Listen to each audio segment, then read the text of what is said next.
என் பேர் ஹேமந்த் கங்கேஷ். நான் வந்து அங்கே ஸ்டார்டிங்கில் படிக்கும்போது அப்படி ஒன்றும் தெரியலை. ஃபஸ்ட்டு இன்டர்வியூ கூப்பிடுவாங்க. அப்போ வந்து பனிஷ்மெண்ட் மற்றவங்கள இன்டர்வியூ கூப்பிடும்போதுலாம் மற்றவங்களுக்கு பனிஷ்மெண்ட் இல்லாத மாதிரி காட்டிப்பாங்க.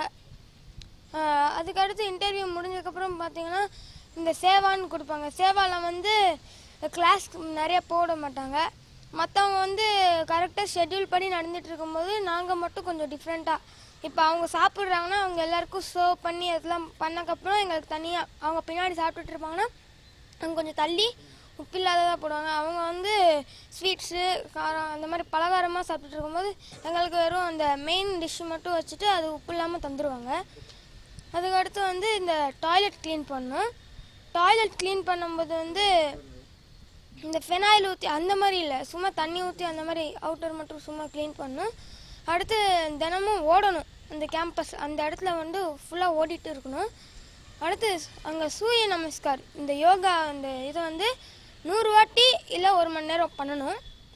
தோப்புக்கரணம் வந்து பனிஷ்மெண்ட்டுக்கு வந்து கிளாஸ்க்கு சும்மா லேட்டாக போனால் அதுக்கெல்லாம் வந்து ஃபஸ்ட்டு டே லேட்டாக போனால் 100, அதுக்கடுத்து 200, 500, அடுத்து 1000 அந்த மாதிரிலாம் இன்க்ரீஸ் ஆகிட்டு போகும். அதுக்கடுத்து மற்றவங்க துணியெல்லாம் துவைச்சி போடணுன்னு சொல்லுவாங்க. அதெல்லாம் மடித்து அவங்க பெட்டெல்லாம் ரூமை சுத்தம் பண்ணி ஸ்வீப் பண்ணி மாப் பண்ணி அதெல்லாம் பண்ணணும். அந்த கூட்டி தொடச்சதுக்கப்புறம் வேறு ஏதாச்சும் வேலை இல்லைன்னா இந்த அவங்க கிச்சனில் சமைப்பாங்க, அங்கே போய் ஏதாச்சும் காய்கறி ஏதாச்சும் க்ளீன் பண்ணி அந்த மாதிரி வேலை பார்க்கணும். ஃப்ரீயாக இருக்க முடியாது, ஃபுல்லாக இந்த மாதிரி வேலை பார்க்கணும். காலையில் செடிக்கு தண்ணி ஊற்றணும். ஃபுல்லாக அங்கே நிறையா செடி இருக்கும். மலையாடி வரன்றனால நிறைய செடிங்கள்லாம் இருக்கிறதுனால எல்லாத்துக்கும் தண்ணி ஊற்றணும். தென்னை மரங்களுக்கு வந்து 10 லிட்டர் ஊற்றணும். ஒரு கேன் வந்து 5 லிட்டர் தான் வரும். அந்த அளவுக்கு ஒவ்வொரு வாட்டியும் தூரமாக போய் இந்த தண்ணியை தூக்கிட்டு வந்து ஊற்றணும். ஏன்னா அங்கே இருக்கிற ஒரு ஸ்டூடெண்ட் விடாமல் எல்லாருமே இந்த பனிஷ்மெண்ட்லாம் வாங்கியிருப்பாங்க. அங்கே நிறைய சின்ன பசங்க 6 வயசு 7 வயசு பசங்க கூட வாங்குவாங்க. அதில் நிறைய பேர் இப்போ ரொம்ப இது அழுவாங்க. அழுதாலும் அவங்க எதுவும் சொல்ல மாட்டாங்க. இந்த பேரண்ட்ஸ் யாராச்சும் பார்க்க வந்தாங்கன்னா இந்த நியூ ஸ்டூடெண்ட்ஸ் என்டர் ஆகும்போது பனிஷ்மெண்ட் எல்லாத்தையும் ஸ்டாப் பண்ணி நாங்கள் நார்மலாக இருக்கிற மாதிரி காட்டிப்பாங்க. இந்த சும்மா லேட்டாக போகிறதுக்கே இப்படி பண்ணுவாங்க. அடுத்து துணியெல்லாம் அந்த இடத்துல இருந்துச்சுன்னா அதை மடிச்சதுக்கப்புறம் தான் கிளாஸ்க்கு போகணுன்னாங்க. அப்படி கிளாஸ்க்கு போனதுக்கப்புறம் பார்த்தீங்கன்னா அங்கே வந்து அவங்க அந்த இடத்துல அப்படி மடிக்கணும்னு கன்ஃபார்ம் சொல்லியிருக்க மாட்டாங்கன்னு இங்கே மறுபடியும் ஓகே போட சொல்லுவாங்க. அந்த பனிஷ்மெண்ட் மறுபடியும் ஆரம்பிச்சிருவாங்க. ஃபுட்டு வந்து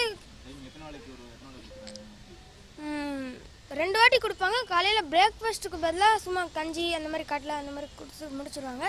லஞ்ச் வந்து 1 o'clock to 12 o'clock அந்த டைமில் மாற்றி கொடுப்பாங்க. அதாவது டின்னர் வந்து 7 o'clock.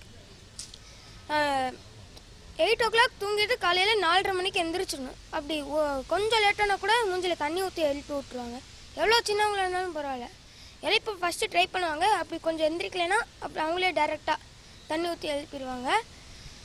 அடுத்து ரொம்ப கொஞ்சம் ஓவராக இந்த குறும்பு பண்ணிட்டோம்னா கொஞ்சம் ரூம்குள்ளே தனியாக கூட்டிகிட்டு போய் குச்சியை வச்சு மிரட்டுவாங்க. அதில் சில பேர் அடியும் வாங்கியிருக்காங்க. நான் பர்டிகுலராக சொல்ல வேணாம்னு நினைக்கிறேன். இந்த மாதிரி நிறைய பனிஷ்மெண்ட் கொடுப்பாங்க. படிக்கிறது சப்ஜெக்டே நிறையா இருக்காது. அதுலேயே டான்ஸ் 2 hours அந்த மாதிரி இருக்கும். சப்ஜெக்டில் சயின்ஸு சோஷியல் நம்ம இந்த வெளியில் படிக்கிற மாதிரிலாம் அவ்வளோவும் இருக்காது. அதனால இங்கிலீஷ் மெயின் சப்ஜெக்ட் 2-3 மட்டும்தான் இருக்கும். எல்லாருக்குமே இதே மாதிரி தண்டனை தான். எல்லாருக்கும் இதே மாதிரி தண்டனை தான் கொடுப்பாங்க.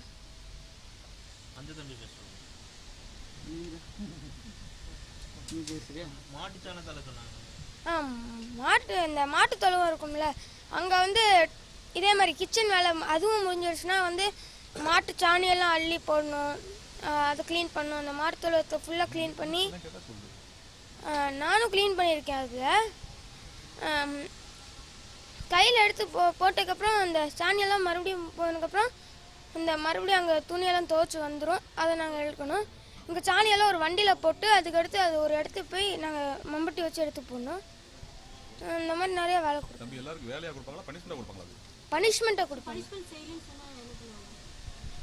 நான் இந்த வாட்டி தான் ஒரு வாட்டி நான் சாப்பாடு வந்து பனிஷ்மெண்ட் முடிச்சக்கப்புறம் தான் சாப்பாடுன்னு சொல்லுவாங்க. நான் ஒரு வாட்டி கேட்டேன், அவங்கக்கிட்டே டைரெக்டாக கேட்டேன், நீங்கள் இந்த பனிஷ்மெண்ட்லாம் செய்வீங்களா? அதுக்கு வந்து அவங்க வந்து நீ மண்ணை சாப்பிடு, அப்போ நீ வந்து இந்த கிளாஸ்க்கெலாம் போகலாம் அப்படின்னு கேட்டாங்க. நான் எதுவும் சொல்ல முடியாமல் அப்படியே பனிஷ்மெண்ட் கண்டினியூ பண்ணிட்டு இருந்தேன். அந்த பனிஷ்மெண்ட் கொஞ்சம் அதிகரிச்சிட்டாங்க. இப்படி எதிர்த்து பேசினா பனிஷ்மெண்ட் இன்னும் கொஞ்சம் எக்ஸ்ட்ரா ஆக்கிடுவாங்க. இல்லை இதெல்லாம் வேணாம் நான் வீட்டுக்கு போகிறோன்னு சொன்னால் மிரட்டியெல்லாம் இருக்க வைப்பாங்க. இல்லை லெட்டர் போடும்போது கூட எனக்கு சரியாக தெரியல, ஷார்ட் பண்ணுவாங்கன்னு நினைக்கிறேன். ஆனால் நான் போட்ட சில லெட்டரில் நான் இப்படி எழுதியிருக்கேன், இங்கே வந்து எனக்கு பிடிக்கல அந்த மாதிரி போன லெட்டர்லாம் வீட்டுக்கு வந்து சேரல. நான் ஹாலிடேஸ் 6 மாதத்துக்கு ஒரு வாட்டி வரும்போது அந்த லெட்டர் மட்டும் கரெக்டாக வந்து சேர்ந்துருக்காது. லெட்டர் மட்டும் தான் கம்யூனிகேட் பண்ண முடியும். ஸோ அந்த லெட்டர் கரெக்டாக வந்து சேர்ந்துருக்காது. ஸோ சொல்லியிருக்கீங்களா நான் வீட்டுக்கு போகிறேன்னு விட்டுருங்க அப்படின்னு சொல்லி அவங்கள்ட்ட சொல்லியிருக்கீங்களா? சொன்னேன், ஆனால் இங்கே வந்து விளையாடுறதுக்கு நிறையா இருக்கும், அதான் அவங்க வந்து எல்லாரையும் கேப்சர் பண்ணிப்பாங்க. சொல்ல தெரியல, அது கரெக்டாக தப்பா அம்மா அப்பா சொல்கிறது தான் அப்போ கேட்போம். நான் நினச்சேன் நான் தான் தப்பாக இருக்கேன், அந்த மாதிரி நினச்சிட்டு இருந்தேன். ஃபாரினர்ஸ் குழந்தைங்க ஏதாச்சும் நிறையா இருக்கா? ஃபாரினர் வருவாங்க. அந்த நான் சொன்னேன்ல சின்ன குழந்தைங்க பனிஷ்மெண்ட் கொடுக்குறாங்கன்னு, அதில் வந்து ஒரு பையன் வந்து நார்த் இந்தியன், இன்னொருத்த வந்து லண்டன் பக்கத்தில் நாட்டிகம்லேருந்து இருக்கும். இல்லை கோவப்படுறதுக்கு வந்து தேவையில்லாமல் ஏதாச்சும் ப்ராப்ளம் இருக்கா, இல்லை பிரெயின் சம்மந்தமாக ஏதாச்சும் ப்ராப்ளம் இருக்கான்னு ஏதாச்சும் போய் கூப்பிடுவாங்க. அது 3 வாட்டி போனதுக்கப்புறம் தான் 3 வாட்டி கிட்டத்தட்ட போயிட்டேன். அதுக்கடுத்து தான் அப்பா அம்மாக்கே சொல்லி அவங்கள கூப்பிட்டு வந்தாங்க. அப்புறம் வந்து அவங்களுக்கு வந்து ஊக்க மருந்து கொடுக்குறாங்க. ஒவ்வொரு அமாவாசை பௌர்ணமி அன்னைக்கு ஊக்க மருந்துன்னா அது சாப்பிட்டா அந்த இந்த இது இருக்குது இல்லையா, சிவராத்திரி மகா சிவராத்திரிக்கு ஓவராக அலையணும் அப்படின்னு சொல்லி அதை சாப்பிட்டா 3 வேளை பட்னியாக இருந்து 30 மைல் சரௌண்டிங்ஸ் வரலாமா.